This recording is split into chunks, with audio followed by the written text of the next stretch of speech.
Hello there, and welcome. Uh, so, I'm behind on my episodes, and I'm going to try to get that caught up this weekend. We'll see whether or not I get it done. Yesterday, I spent the entire day cleaning up. I didn't even get dressed. I just wore my house dress the entire day and cleaned and cleaned and cleaned. And so I had a lot of time to reflect on how Thanksgiving went and what was great about it and what wasn't so great. And I'll talk about the conundrums on my third episode of these three that I'm going to try to get done quickly here. But I just want to talk about how it went. First of all, I had a few more than I thought might come. I did have altogether 16, which was great. I thought I might have used 13, but I did have 16, which is a good number. It was a nice number. And part of what made it great were the babies. Now, last year, we had some wonderful kids. Benny's kids, grandkids came. And they were a wonderful addition to the party. We were still talking about them this time. So I did miss not having them. They were with their other grandparents this year. But Benny and Sherry did get to come. And that was great. But the babies that came this time were babies that are amazing and very much babies. So Ryan, my cousin Jackie's son, is a dad now. And he and his wife Kristen brought their baby, Francis Hall. And he is the cutest baby. He's about 18 months old and he is so darling. He has the prettiest hair and the prettiest eyes. And I mean, his hair is thick. He has a lot of hair and he is just a gorgeous little thing. Now, I think this may have been his first really long road trip. So I think it kind of tired him out. I got that feeling that he was tired. But he handled himself pretty well.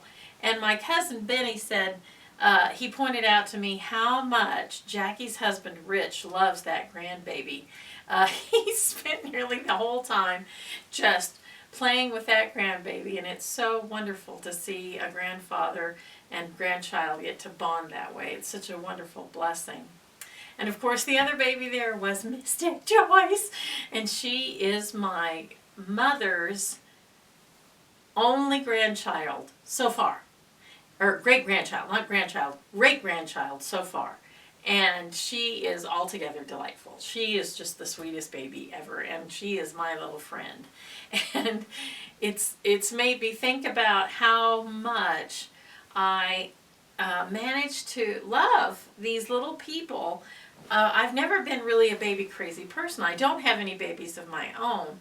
But my first really important encounter with babies was with my little brother. He was born when I was 6 years old, and I was absolutely, zeroed in on him. But he was my baby, right? To my mind, he was my baby. So that's part of what made him so fascinating, was he belonged to me. And regardless of my mother's attitude about it. But as a young woman, I babysat babies. And I learned that there's more to them than just their cuteness. They can be a real handful. And I've never been a baby crazy kind of woman. Like, I'm not one of those women that sees babies and goes, "Oh, baby!" That's not me. I'm more like Grandma McCollum in that way. I like grown-up people a little bit more than little people. But, strangely, for those babies that came this Thanksgiving, I was completely smitten. And I am smitten with the little Mystic Joyce. She's my little friend and I adore her. Now, I was kind of that way with Orson, but especially with him as a toddler, I just went crazy for him as a toddler. He was the best toddler I ever saw.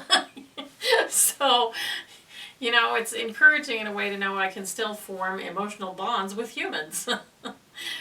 But the cooking, the first thing I would say is that it went okay. I did 2 turkeys and a ham, The biggest disappointment I had was I bought a ham that had been cooked that I only had to warm up, and it was spiral sliced so I wouldn't have to carve it. And I thought, this will be great, it'll be just as good, but it'll be way easier for me. It wasn't just as good. My ham, when I make it the way I used to make it, which is roasted outside with honey glaze and clove and orange, was so much better than the spiral cut ham that I had this year, so I won't be doing that again. I spatchcocked the first of the two turkeys that I roasted, and I cooked that spatchcocked turkey over the dressing. And I saw this on America's Test Kitchen, and it looked like, yeah, that'll work. That'll finally achieve the dressing flavor that I really remember and I want to go for. And it worked, sort of. The dressing was fine.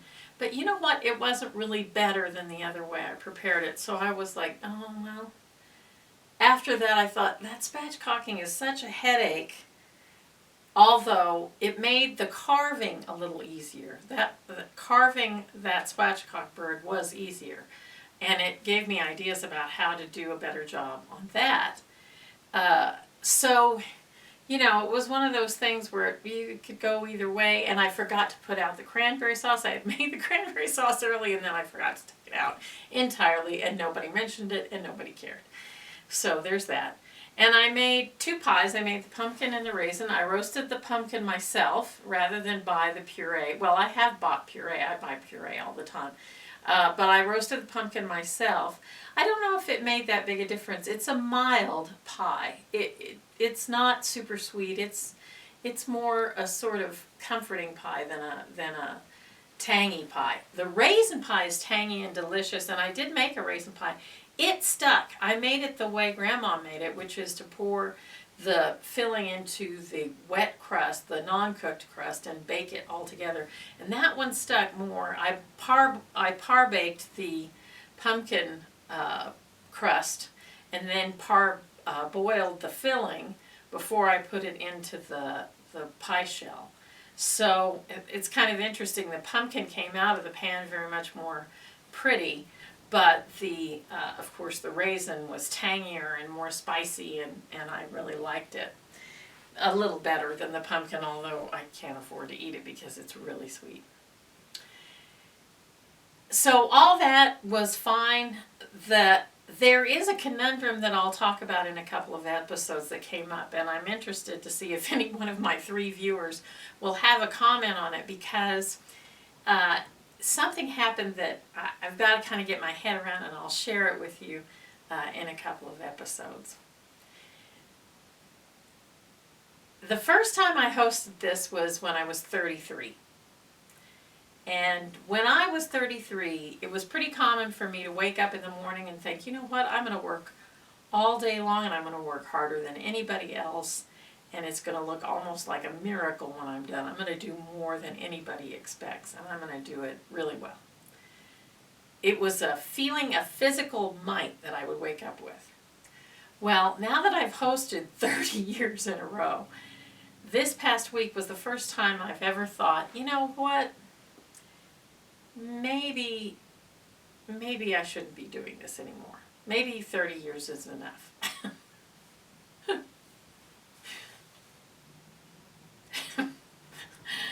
Maybe somebody else should do it. I've never had that thought before, because of course for me, hosting the party is a lot of fun. And I like it. I enjoy it. But it is different. Doing it at 63 is a little bit different than doing it at 33. And so I've got to really reflect on this and do some soul searching about it, because I don't know how many more years I can keep this up. But that said, it was a fun time, and everybody was very, very kind to each other. We didn't have any, that I heard, any family fights. So that part went much better than I suspected it might. Well, that's it for today. I hope you have a glorious rest of the day, and I hope you see me again. You gorgeous people.